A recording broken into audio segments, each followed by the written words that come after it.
Who doesn't love the Black Widow? Our own lovely Scarlett Johansson. Well, we all do, and no doubt all of the Marvel Cinematic Universe does.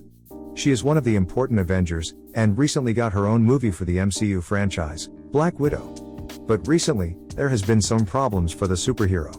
Well, in the movie, the Black Widow fights against the organization that made her a lethal weapon, and in real life, Scarlett has struck her employers at Disney. On July 29, 2021, Johansson filed a lawsuit against the world's biggest movie studio. So, let's not waste the time and see what really happened between Johansson and Disney. According to the complaint filed, it is stated that Disney made a deliberate attempt to deprive Scarlett Johansson of her contractually guaranteed earnings. The Black Widow star alleges her contract was breached, and she was hurt financially when Disney released Black Widow simultaneously in theaters and on Disney+. Disney intentionally induced Marvel's breach of the agreement, without justification, in order to prevent Miss Johansson from realizing the full benefit of her bargain with Marvel, the complaint alleges. Johansson's contract for 2021's Black Widow involved a payday linked to the film's box office performance. But, unfortunately, the movie, Black Widow, collected the lowest revenue in Marvel's movie history. The movie was only able to collect $320 million during its first 3 weeks in theaters.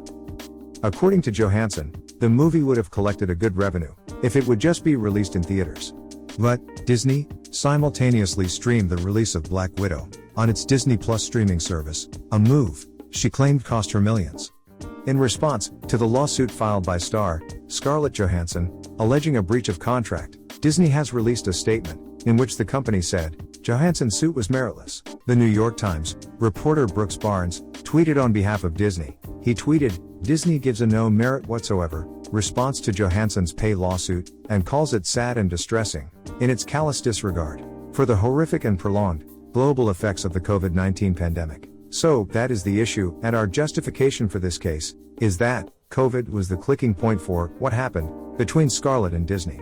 The theater's business was harmed, which led Disney to go with an online streaming platform. But the allegations made by Scarlett was that Disney made this move without her consent.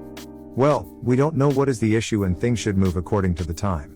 And that just happened. Black Widow is long gone, after a decade of entertaining the fans, and we also admit that the movie is overshadowed because the Marvel Universe extends far beyond a normal superhero. After watching all the big guns, Black Widow certainly seemed insignificant compared to other characters in the Marvel Universe. Anyways, we have loved Scarlett Johansson and her character with all our hearts. And we don't want Disney and Scarlett's decade-long relationship to end with a bitter taste. It's the end for this video. Subscribe our channel and leave a comment on the feud between Scarlett Johansson and Disney.